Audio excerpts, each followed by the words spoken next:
অতএব আইএসএফ মানে সংঘর্ষ থেকে লড়াই, সংঘর্ষ করে আমরা কিন্তু সংগঠন মজবুত করছি। আপনারা এটা সাথ দেবেন তো? এই যে সংগঠন আপনারা দেখছেন না, যারা যারা আছেন, আপনারা যে সমস্ত কর্মী সমর্থক, আপনারা কিন্তু অনেক মূল্যবান ব্যক্তি, বহু মূল্যবান আপনার রত্নসম ব্যক্তিত্ব। যে সমস্ত সমর্থক, আমাদের নেতৃত্ববৃন্দ এবং আইএসএফ এর সমস্ত কর্মী যারা আছেন, আপনারা কিন্তু অত্যন্ত সাহসী এবং সেই সঙ্গে সঙ্গে আপনারা বহু মূল্যবান।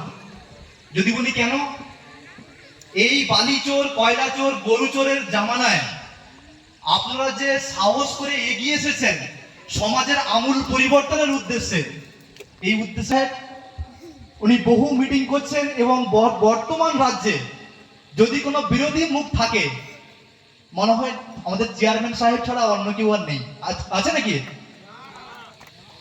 এটাও বুঝতে হবে কেন বিরোধী। গুগলে গিয়ে সার্চ করতে পারেন পার্লামেন্ট টিভি, ওখানে কোন এমপি কি বলেছে না বলেছে টোটালটা ওখানে প্রিজার্ভ আছে, সংরক্ষণ আছে, সেখান থেকেও ডেটাটা দেখাতে বলবে। এটা ওনারা করেনি। আর একটা কথা, একটা এমপি এক বছরে উন্নয়নের জন্য 5 কোটি টাকা তার নামে আসে, তাহলে 5 বছরে কত কোটি টাকা? 25 কোটি টাকা। এখানে যখন আমার তৃণমূলের বন্ধুরা ভোট চাইতে আসবে, তাদের বলবেন আপনাদের রাইট আছে, ইউ হ্যাভ টু রাইট, আপনাদের রাইট আছে, অধিকার আছে, আপনি জিজ্ঞাসা করতে পারেন যে আমাদের এমপি মহাশয়া বিগত দিনের যিনি ছিলেন আপনাদেরই দলের ছিল তো, মিমি চক্রবর্তী, এই ভবদাদের দলেরই ছিল তো, এই অভিষেক ব্যানার্জির দলেরই ছিল তো, মমতা ব্যানার্জির দলেরই তো ছিল, যে 1 বছরে 5 কোটি, 5 বছরে 25 কোটি টাকা কোথায় কিভাবে খরচ করেছে তার একটা শ্বেতপত্র প্রকাশ করা হোক, আগে আমাদেরকে জানানো হোক 5 বছরে কত টাকা কোথায় খরচ করেছে, তারপরে আমাদের কাছ থেকে ভোট চেয়ে বলবেন আপনারা। আমি ভাঙড়ের বিধায়ক, আপনাদের পাশেই। আমাকে মালবার তৃণমূলী বন্ধুরা সাধারণ মানুষকে, মানুষের কাছে আমাকে মিসগাইড করার চেষ্টা করে, তাদের আমি তৃণমূলের বন্ধুদেরকে সম্মান জানিয়ে ভাঙড়বাসীকে বলেছি 5 বছর শেষ হওয়ার সাথে সাথে আমি বছরে 60 লাখ টাকা পাই, এখন বেড়ে 70 লাখ হয়েছে। আপনাদের ভবদাও কিন্তু উন্নয়নের জন্য 1 বছরে 70 লাখ টাকা পায়, 60 লাখ ছিল 70 লাখ হয়েছে, সেটা নওশাদ সিদ্দিকীর জন্য, সংযুক্ত মোর্চার আইএসএফের বিধায়কের জন্য।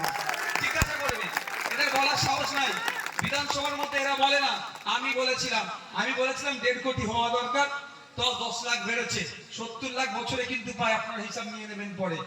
তো আমি বলেছি আমার তাহলে 5 বছরে 3.5 কোটি মতো হচ্ছে, 3.5 কোটি টাকা, এই যে টাকাটা কোথায় কত টাকা কিভাবে খরচ করেছি 5 বছর শেষ হওয়ার সাথে সাথে খামে ভরে, প্রিন্ট করে খামে ভরে ভাঙড়ের প্রতিটা বাড়িতে পৌঁছে দেব, আমি বলে দিয়েছি, ভাঙড়ের দায়িত্ব নিয়েছি। এখানকার এমপি মহাশয় অত বাড়িতে পৌঁছাতে গেলে অনেক টাকা লাগবে। বর্তমান যিনি তৃণমূলের দল থেকে কন্টেস্ট করছেন তার কাছে অনুরোধ করব, অমুক ঘোষকে ভোট দিন বলে যত ব্যানার করেছে, অন্তত প্রতি বুথে বুথে না হলেও অন্তত একটা করে অঞ্চলে 5 বছরে আপনাদের বিদায়ী এমপি 25 কোটি টাকা নিয়ে কোথায় কোথায় খরচ করেছে তার তথ্যটা একটু মরেশ অঞ্চলের কাছাকাছি একটা করে অন্তত লাগিয়ে দিন। চীন প্রতিনিয়ত আমাদের দেশে ঢুকে যাচ্ছে, আমাদের ভূখণ্ডকে দখল করছে, কোনো কাজ করতে পারছে না। তাই বলছি এই জুমলাবাজির সরকারকে পরাস্ত করতে হবে। এই জুমলাবাজির সরকার যখন ভোট চাইতে আসবে প্রশ্ন করবে, সবকা সাথ সবকা বিকাশ বলে আপনারা বলছেন, কিন্তু প্রশ্ন আমার 42টা সিট ওয়েস্ট বেঙ্গলে দিয়েছে বিজেপি, 42টার মধ্যে একটাও মুসলিম কেন হলো না? প্রশ্ন করবেন না? মুসলিমদের ভোট চাইতে আসবে পাড়াতে, খুব মিষ্টি লাগবে। ঠিক যেভাবে সায়নী ঘোষ মহাশয়ের দল থেকে যখন ভোট চাইতে আসবে তখন বলবেন পার্লামেন্টে যখন সিএএ বিল পাস হচ্ছিল তখন এমপির কি ভূমিকা ছিল, যেমন প্রশ্ন করবেন কৃষকদের বিরুদ্ধে পার্লামেন্টে যখন বিল পাস হচ্ছিল তখন মিমি চক্রবর্তী কি করছিল, যেমন প্রশ্ন করবেন। আবার সাথে সাথে প্রশ্ন করবেন পার্লামেন্টে যখন ড্রাইভারদের বিপক্ষে বিল পাস হচ্ছিল তখন এই তৃণমূলের পক্ষ থেকে যিনি কন্টেস্ট করেছিলেন, যাদবপুরের এমপি হয়েছেন, তার ভূমিকা কি ছিল? আমি অবাক হয়ে যাই। আন্দোলন বিজেপির বিরুদ্ধে আমরা করি, আমরা প্রতিবাদ বিজেপির বিরুদ্ধে করি, আইএসএফ মিটিং মিছিল করলে আটকাতে হবে, আর বিজেপি করলে কোনো সমস্যা নেই। বিজেপির আটকাক আমি চাই না। গণতান্ত্রিক রাষ্ট্রে প্রত্যেকের রাইট আছে, মানুষ যাকে চাইবে সে জিতবে। তো আপনাদের বলি, একটু ভাবতে হবে। আপনারা কৃষকরা পাঠালেন কোথায়? পার্লামেন্টে মিমি চক্রবর্তী মহাশয়াকে, যে আপনাদের হয়ে কথা বলে যাতে, কিন্তু দুঃখের বিষয় কৃষকদের বিপক্ষে শুভেন্দু অধিকারীদের, সুকান্ত মজুমদারের, দিলীপ ঘোষের বিভাজনের সরকার কৃষকদের বিরুদ্ধে বিল পাস করলো, তখন মিমি চক্রবর্তীরা কোনো প্রতিবাদ করলো না। তাই সময় এসেছে এই বারুইপুরের কৃষকদের বলবো, ঐক্যবদ্ধ হন, জোটবদ্ধ হন, এই শুভেন্দু অধিকারীদের সরকারের বিরুদ্ধে ভোট দেন, এই মিমি চক্রবর্তীদের বিরুদ্ধে ভোট দেন, তথা এই বিজেমূলের বিরুদ্ধে ভোট দিয়ে কৃষকরা বুঝিয়ে দেন আপনাদের ভোট নিয়ে পার্লামেন্টে গিয়েছে, আপনাদের কথা বলেনি। তাই সময় এসেছে আমরা আমাদের পক্ষ থেকে খাম চিহ্নে অ্যাডভোকেট নূর আলম খানকে পার্লামেন্টে গিয়ে কৃষকদের পক্ষে কথা বলাবো। এখানে যারা পেয়ারা চাষি আছে তাদের হয়ে কথা বলবে। আপনারা বুঝিয়ে দেন, আপনাদের ভোট নিয়ে পার্লামেন্টে গেল, আপনাদের কথা বললো না। ড্রাইভারদের বিপক্ষে একটা বিল পাস করেছে, আমি অবাক হয়ে যাচ্ছি। এখানে যারা ড্রাইভার যদি থেকে থাকেন, হ্যাঁ বলুন, আপনারা যারা ড্রাইভার গাড়ি চালান, যখন ছাগল, গরু, কুকুর যদি রাস্তায় পড়ে যায়, ওই থেকে বাঁচানোর জন্য গাড়ি পাল্টি খেয়ে যায় না? অনেকে মারা গিয়েছে কুকুরকে বাঁচাতে গিয়ে, অ্যাক্সিডেন্ট করে মারা গিয়েছে। আর বিজেপি সরকার যে বিল পাস করিয়েছে, ওই রকম কোনো অ্যাক্সিডেন্ট হলে তারপরে যদি নাকি ছেড়ে চলে যায়, কোনো ড্রাইভার ছেড়ে যায় না। তাই 10 বছর জেল, নালে 10 লাখ টাকা ফাইন। বলুন এই বিলটা ড্রাইভারের পক্ষে গেছে না বিপক্ষে গেছে? ড্রাইভারদের বিপক্ষে গেছে। আমরা কি আশা করেছিলাম যে ড্রাইভারদের হয়ে মিমি চক্রবর্তী দুটো কথা বলবে, কিন্তু দুঃখের বিষয় এই ড্রাইভাররা যখন ওয়েস্ট বেঙ্গলে এই বিলটা প্রত্যাহার করে যেতে কেন্দ্র সরকার ওয়েস্ট বেঙ্গলে যখন প্রতিবাদ করছিল, এই মিমি চক্রবর্তী দলের লোকেরা প্রশাসনকে দিয়ে আবার ড্রাইভারদের উপর অত্যাচার করেছিল। তাই বরাবর বিজেপি সরকার ড্রাইভারদের বিরুদ্ধে যেমন বিল পাস করেছে, তার বিরুদ্ধে যেমন বিল আমরা ভোট দেবো। একইভাবে আমরা যাকে এমপি করে পার্লামেন্টে পাঠিয়ে কেউ গাল দিয়ে যদি শান্তি পায়, তো গাল দিক, অন্তত আমার জন্য কেউ শান্তি পাচ্ছে। তবে একটা কথা তাদেরও বলছি, বাড়িতে যান, গিয়ে আপনার বাচ্চাগুলোকে দেখুন। ব্যাপারটা কি জানেন, দলিত, আদিবাসী, নবশূদ্র, মতুয়া, মুসলিম সমাজের, পিছিয়ে বর্গের সমাজের ছেলে মেয়েরা যেখানে আছে, যেখানে মানুষ বেশি বসবাস করে, সেই এলাকাগুলোকে দেখুন কি করে রেখেছে। শিক্ষা প্রতিষ্ঠানগুলোকে ইচ্ছা করে ধ্বংস করে রেখেছে। ড্রাইভারের ছেলে উচ্চ শিক্ষায় শিক্ষিত হতে পারবে না, ও ড্রাইভার গিং করে, ওর ছেলে যাতে ড্রাইভারই হয় তার ধান্দা করে স্কুলগুলোতে শিক্ষক দিচ্ছে না। ও পেয়ারা চাষ করে খায়, ওর ছেলে যাতে ওই পেয়ারাই চাষ করে চাষি হয়ে থাকে। ওর ছেলে না মন্ত্রী হতে পারে, ওর ছেলে না ডক্টর হতে পারে, ওনার ছেলে না আইপিএস হতে পারে, আইএস হতে পারে। তার জন্য প্রথম যে শিক্ষাটা পাবে, বুনিয়াদী শিক্ষা, প্রাইমারি স্তরের যে শিক্ষাটা, সেটাকেই ধ্বংস করে দিচ্ছে এই ভবদারা। বললেই রাগ হয়ে যাবে। ভবদা কম বেশি কথা বলে বিধানসভাতে, কিন্তু দুঃখের বিষয় এখানে দাঁড়িয়ে বলছি, ভবদা একবারের জন্য বলে না এই চিত্রশালী, এই হরিমূল, এই বেদবেড়িয়ার স্কুলের প্রয়োজন আছে, শিক্ষকের প্রয়োজন আছে। এই দাবিটা আপনার দাদুরা মারপিট করেছে। আপনি দলিত, আপনি আদিবাসী, আপনি মুসলিম, আপনি পিছড়ে বর্গের, আপনাকে লাঠিয়াল করে রেখেছে ভবদাদের দাদুরা। বোঝানোর জন্য বলছি, নেতা এখন যারা নেতা আছে তার দাদুরা, ওর দাদুরা কি হচ্ছে, আপনার দাদু অমুকের দাদুর মাথা ফাটিয়েছে, অমুকের দাদু কবরে গেছে, তমুকের দাদু শ্মশানে গেছে, জেল কেটেছে, পরিবার ধ্বংস আছে, কিন্তু দাদুরা নেতা হয়েছিল। দাদুর ছেলে যে কাকা বা বাবারা তাদের, সে আবার নেতা। আপনাদের বাবারা খোঁজ নিয়ে দেখুন, ওই ওদেরকে নেতা করার জন্য মারামারি করেছে, হানাহানি করেছে, কাউকে শ্মশানে পাঠিয়েছে, কাউকে কবরস্থানে পাঠিয়েছে, কারো মাথা ফাটিয়েছে, জেল কেটে ধ্বংস আছে।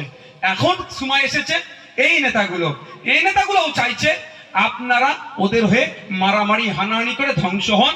আপনার পরের প্রজন্মগুলো যাতে না বই খাতা পেন নাই, স্কুলগুলোকে পশ্চিমবাংলায় 8,500 primary school, upper primary school বন্ধ হতে চলেছে।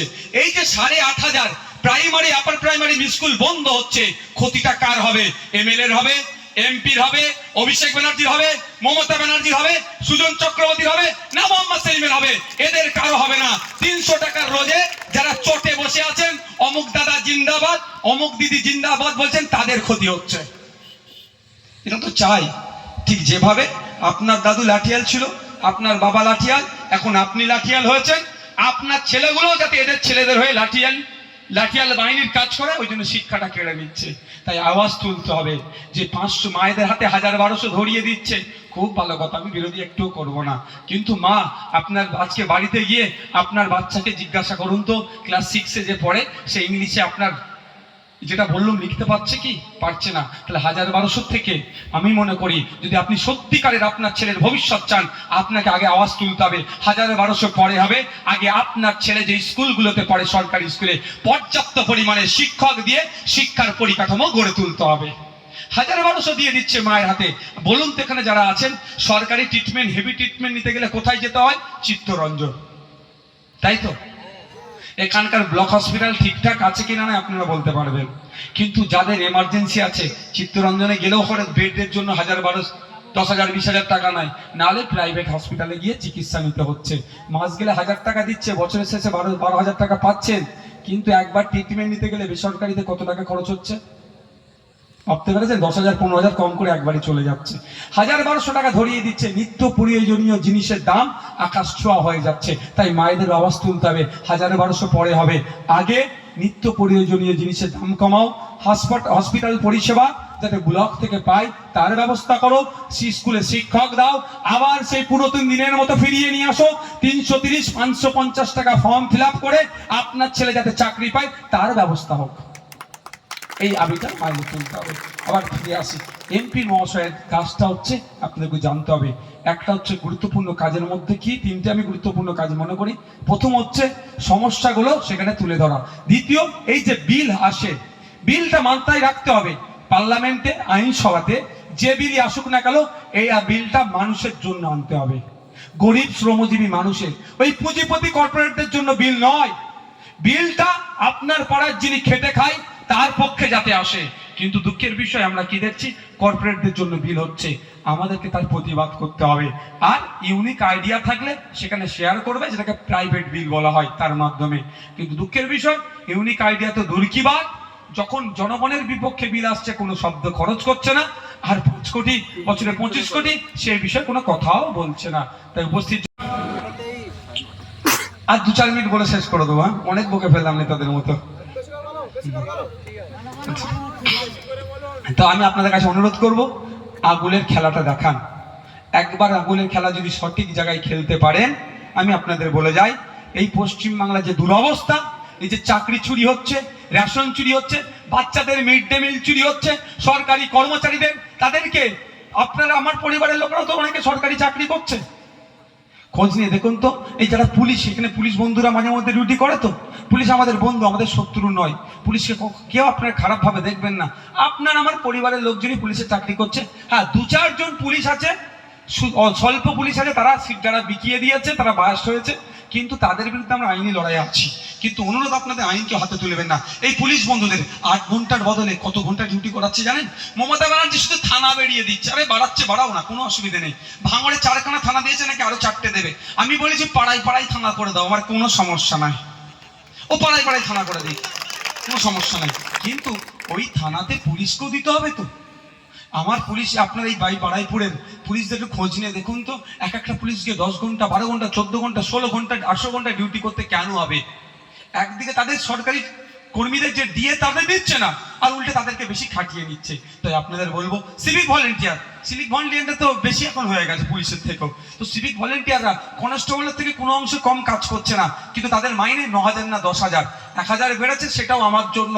বিধানসভায় আমি এতবার ওদের হয়ে কথা বলেছি, লাস্টে ধিৎকারে কিছু হলেও বেরিয়েছে অর্থমন্ত্রী, এতবার ওদের হয়ে বলেছি আমি।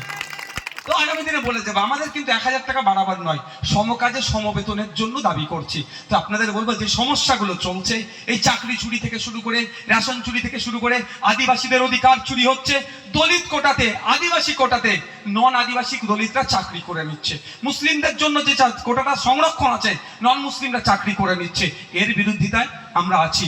যদি আপনারা চান আমার আদিবাসীর জন্য যে কোটা, আমার দলিতদের জন্য যে কোটা, আমার মুসলিমদের জন্য যে কোটা, এক কথায় যার যেটা অধিকার সুনিশ্চিত হওয়া দরকার, তাহলে আপনাদের বলবো জুন মাসের 1 তারিখে কোনো প্ররোচনায় পা দেওয়ার দরকার নাই, কোনো হুমকি চুমকিতে মাথা দেওয়ার দরকার নাই। চুপচাপ সকাল সকাল গিয়ে খামে ছাপ দিয়ে বাড়িতে চলে আসবেন। আমাদের নুর আলম ভাইকে পার্লামেন্টে পাঠাবেন, দেখবেন এই সমস্যার অনেক সমাধান হচ্ছে। বন্ধুগণ, একদম শেষের দিকে এসেছি। আপনাদের কাছ থেকে, যেহেতু শহর এলাকারই মানুষজন, তো বারুইপুর কাছাকাছি তো শহর, একটা কথা আপনাদের জিজ্ঞাসা করব, একটু জোর গলায় উত্তর দিতে হবে। আচ্ছা, কোনোদিন দেখেছেন মমতা ব্যানার্জি আর শুভেন্দু অধিকারীর সাথে মারামারি হতে? একটু জোরে বলুন। অভিষেক ব্যানার্জির সাথে আপনার অধীর বাবুর মারামারি হতে কোনোদিন দেখিনি আমরা সুজন চক্রবর্তীর সাথে দিলীপ ঘোষের মারামারি হতে। কোনোদিন দেখেছেন? আমরা দেখি না। দেখতে চাই কি? আমি তো দেখতে চাই না, আমি দেখতে চাই না। কিন্তু মারামারি কোথায় হয়? পাড়াতে বুথে মারামারি করে মাথা ফাটিয়ে ধ্বংস হয়ে যাচ্ছে। মমতা ব্যানার্জি শুভেন্দু অধিকারীকে ডেকে বিধানসভায় চা খাওয়াচ্ছে, আর এই বাড়াইপুরে বিজেপি আর তৃণমূলের কর্মীদের মধ্যে মারামারি করে জেল ক্ষতি করছে কেন? তাদের নেত্রী যদি শুভেন্দু অধিকারীকে ডেকে চা খাওয়াতে পারে এসি রুমে বসে, অন্তত ওরা নন এসিতে চা খাও তোমরা। এটা হয় না। সিপিএম এর যারা আপনার কি বলে সুজন চক্রবর্তী সিপিএম এর নেতা, পার্থ চ্যাটার্জি তৃণমূলের নেতা, এক জায়গায় এসি রুমে বসে গল্প করছে, তাদের মধ্যে লড়াই হচ্ছে না। আর বারাইপুরে সিপিএম তৃণমূল মিলে মারামারি করে ধ্বংস হয়ে যাচ্ছে। কুণাল ঘোষ তৃণমূলের নেতা, দিলীপ ঘোষ বিজেপির নেতা, সুকান্ত মজুমদার বিজেপির নেতা এক জায়গায় বসে কেক কাটছে, তাদের মধ্যে কোনো লড়াই নাই। আজকে কীর্তি আজাদ আর ওর নামটা কি দিলীপ ঘোষ কোলাকুলি করলো, কোনো লড়াই নাই। গত বৃহস্পতিবারে তন্ময় বাবু আর সজল বাবু কেউ মমতা ব্যানার্জি লড়াই করেনি, কিন্তু এটা ভোট ধরা কম, ওই ভয় দেখাচ্ছে। আর এই ভবদানের দলের লোকেরা পাড়ায় পাড়ায় কি বলছে, ওই ভোটটা দাও না হলে সিএ করে তাড়িয়ে দেবে। আরে ঘোড়ার দিন। যারা এখানে আছেন ভাই মুসলিম সমাজে, যারা মুসলিমরা ভয় খাচ্ছেন তাদের কথা বলবো। তবে দাদুগুলো কোথা থেকে এসছে? বাংলাদেশের কাঁটাতা পার করে এসছে কেউ? কারো দাদু? কারো দাদু এসেছে? তা আপনার দাদুরা স্বাধীনতা সংগ্রামী ছিল, খোঁজ নিয়ে দেখুন। আপনার দাদুরা ব্রিটিশদের বিরুদ্ধে লড়াই করেছে, বা বিনয়ী মদন দীনেশ, শহীদ ক্ষুদিরাম আশফাকুল্লাহরা যখন লড়াই করছিল আপনার দাদুরা তাদেরকে সহযোগিতা করেছে। বরঞ্চ এই শুভেন্দু অধিকারীদেরকে প্রশ্ন করবেন, তোমার দাদুরা সেই সময় কি করছে তার তথ্যটা দাও। তুমি আমাকে ভারতীয় নাই বলছো? আপনাকে ভয় দেখিয়ে শুভেন্দু অধিকারী তার ভোটটাকে পকেটে রাখছে, আর অভিষেক বাবুরা ওই শুভেন্দু অধিকারীদের ভয় দেখিয়ে ওই বিজেপি এসে যাবে, বিজেপি এসে যাবে, বিজেপি এসে যাবে করে আপনাদের ভোটটাকে এই পকেটে ভরে দিচ্ছে। তাই এই আর কতদিন এইভাবে চলবেন ভাই?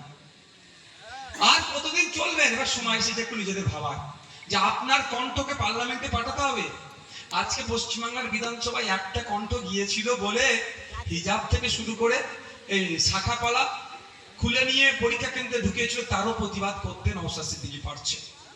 সমস্যাটা কোথায় জানেন? আমি বিধানসভা বা বিধানসভার বাইরে যখন আমি ওয়াকফ সম্পত্তি উদ্ধারের কথা বলি তখন আমি বিজেপির দালাল হয়ে যাই, যখন আমি দেবত্ব সম্পত্তি উদ্ধারের কথা বলি তখন আমি মুসলমানদের দল হয়ে যাই। যাবো কোথায়? আপনারা জানেন ওয়াকফ সম্পত্তি মুসলিম সমাজের পূর্বপুরুষেরা দিয়ে গিয়েছেন, যে মন্দির, মসজিদ, মাদ্রাসা নামে উৎসর্গ করে গিয়েছে। ওই সম্পত্তিটা বিক্রি করা যায় না। মমতা ব্যানার্জির দলের এমন উন্নয়নের জোয়ার, বিএলআর অফিসের মধ্যে এমন উন্নয়ন ঢুকে গিয়েছে, ওই সম্পত্তিও বিক্রি করে খেয়ে নিচ্ছে। এর যখন প্রতিবাদ করছি, উদ্ধার করার কথা বলছি, তখন নওশাদ সিদ্দিকী কি হয়ে যাচ্ছে, ও বিজেপির দালাল, বিজেপির কাছ থেকে কত টাকা নিয়েছে জিজ্ঞাসা বলছে। আর আপনাদের জেনে রাখা দরকার, হিন্দু সমাজের পূর্বপুরুষেরা দেবদেবীর নামে, মন্দিরের নামে কিছু সম্পত্তি উৎসর্গ করে গিয়েছে, যেটাকে বলা হয় দেবত্ব সম্পত্তি। ওই দেবত্ব সম্পত্তিও হস্তান্তর করা যায় না, বিক্রি করা যায় না। এই সরকারের আমলে, এই ভবদাদের সরকারের আমলে উন্নয়নের জোয়ার একদম বিএলআর অফিসে ঢুকে গিয়েছে, গিয়ে ওই দেবত্ব সম্পত্তিগুলোকে বিক্রি করে দিচ্ছে। আমরা নওশাদ সিদ্দিকী বলছি, যদি ক্ষমতায় আসি, যদি সুযোগ পাই, আমরা ওই দেবদেবীর নামে যে সম্পত্তি ছিল, মন্দিরের নামে যে সম্পত্তি ছিল, মসজিদের নামে যে সম্পত্তি ছিল, মাদ্রাসার নামে যে সম্পত্তি ছিল, যারা অন্যায়ভাবে বিক্রি করেছে, ওই সম্পত্তিগুলোকে ফিরিয়ে নিয়ে এসে দেবদেবীর নামে, মন্দিরের নামে, মসজিদের নামে, মাদ্রাসার নামে ফিরিয়ে দেবো। ওই জন্যই আমরা হয়ে যাচ্ছি কি বিজেপির দালাল, আর না হলে মুসলমানদের দল। তবে একটা কথা আমি বলে যাই আপনাদের, এই যারা বিজেপি দালাল বলছে, এদের পাড়ার চালানা নেতাদের নিয়ে ভাববেন না। পাড়ার চালানা নেতাদেরকে আমি ভাবি না। দেখবেন মমতা ব্যানার্জি বারবার ঘুরিয়ে ফিরিয়ে ওই বিজেপির কথায় উঠছে বসছে বলে আমার নাম নেয় না, ঘুরিয়ে ফিরিয়ে বলে বেরিয়ে যায়। আমি আপনাদের বলে যাচ্ছি, আপনাদেরকে আজকের পর থেকে যদি কোনো তৃণমূলের বন্ধুরা বলে নওশাদ সিদ্দিকী বা আইএসএফ বিজেপির দালাল, অসুবিধা হচ্ছে, সিরিয়াস বলছি। দল চালাতে গেলে অনেক অসুবিধা হচ্ছে। তবে একটা আমার কথা, যে তৃণমূলের বন্ধু টাকার ব্যবস্থা করে দেবে, 100 টাকার ব্যবস্থা করলে আমি মাত্র 10 টাকা দেবো, ওই তৃণমূলের বন্ধুকে আমি 90 টাকা ফেরত দিয়ে দেবো, তাকে দিয়ে দেবো। বুঝতে পারছেন না কি বললাম? বুঝতে আসছে? ওদের ব্যবস্থা করতে পারে। এবার দ্বিতীয় আশাটা দেখবেন, মমতা ব্যানার্জি অনেক কথা বলেন, অনেক কথা বলেন আমার নিয়ে বা আমাদের পার্টিকে নিয়ে। আমি শুধু অপেক্ষায় আছি, ব্যাটে বলে, ঠিক ব্যাটে বলে হবে, বলটাকে স্টেডিয়ামের বাইরে করে দেবো। কেমন ব্যাটা বলে? আপনাদের বলে রাখছি, আপনাদের বলে রাখি, মমতা ব্যানার্জি কিন্তু ইশারা ইঙ্গিতে বলে। আমি শুধু আশা করছি মমতা ব্যানার্জির মুখ থেকে বা ওই লেভেলের বড় নেতাদের মুখ থেকে, পাড়ার চালানোর নেতা থেকে নিয়ে আমি ভাবি না, যে একবার বলুক যে নওশাদ সিদ্দিকী, নাম ধরে বলুক নওশাদ সিদ্দিকী বিজেপির কাছ থেকে অত টাকা নিয়েছে, এই সংখ্যাটা, এই সংখ্যাটা, এইটা বলুক। আপনাদের শুধু মিসগাইড করছে। এই আপনারা আজকে আমাদেরকে এই যে 9:30 10টা বাজতে যাচ্ছে, আপনাদের কি বিরিয়ানি প্যাকেট দিয়ে নিয়ে আসা হচ্ছে না 500 টাকা না হুমকি দিয়ে? কিছুই নয় তো, ভালোবেসে এসছেন। এইখানে তৃণমূলের প্রোগ্রাম করতে গেলে আমি চ্যালেঞ্জ করে বলছি 500 টাকা বিরিয়ানির প্যাকেট হুমকি ছাড়া এখানে মাঠ ভর্তি হবে না। এই আতরাতে এই মান, এই জন্য আপনারা আমাদের কাছে যে এগিয়ে আসছেন, এখানে হিন্দু দলিত মুসলমান সব সমাজের মানুষ এগিয়ে এসেছে। নওশাদ সিদ্দিকী কি বলছে, আইএসএফ কি বলছে, তারা গ্রহণ করছে। এটা কিন্তু ওদের ঈর্ষা হয়ে যাচ্ছে, ওটা আমাদের সম্পর্কে মিসগাইড করছে। আমি চ্যালেঞ্জ করে দিচ্ছি আপনাদের কাছে, মমতা ব্যানার্জি বা তার দলের প্রথম লেভেলে যারা নেতারা আছে, একবার বলুক নওশাদ সিদ্দিকী বিজেপির কাছ থেকে এত টাকা নিয়েছে, বলবেন? আমি চ্যালেঞ্জ করে যাচ্ছি, কারণ একবারটা বলেছিল তাকে এমন উকিলের চিঠি পাঠিয়েছি, তাকে আর রাজনীতির মঞ্চে আমি দেখতেই পাই না। শুধু এইটুকু বলুক, এইটুকু মমতা ব্যানার্জি বা তার দলের প্রথম সারি নেতারা বলুক। আচ্ছা আমি বলে বাদ দিন, অত বড় নেতা মানে আপনাদের বিধায়ক ভবদাকে বলতে বলবেন। যদি বলেন যে ভবদা আপনি শুধু বলুন নওশাদ সিদ্দিকী বিজেপির কাছ থেকে 1 টাকা থেকে শুরু করে 1000 কোটি টাকা, যেটা আপনার ভালো লাগবে সেটা একটু শুধু নাম ধরে বলে দিন। আমি চ্যালেঞ্জ করছি, ভবদাও বলবে না, কারণ ভবদার বন্ধু শওকত দা নওশাদ সিদ্দিকীর 5 টাকার পেনের এমন খোঁচা খেয়েছে, কোর্টে গিয়ে জামিন নিতে হচ্ছে। বুঝতে পেরেছেন? এগুলো শুধু আমাদের নামে দাগিয়ে দেওয়ার চেষ্টা করে। আমি বলছি আমার জায়গায় লক্ষ্মীকান্ত হাসদা থাকলে আছে, তাকেও দাগিয়ে দেবে। যারা আমরা পিছড়ে বর্গের আছি, তাদের নেতৃত্ব কোনোদিন মানতে চাইবে না। সব সময় চাই আমরা এই নওশাদরা, এই লক্ষ্মীরা সব সময় কি করবে?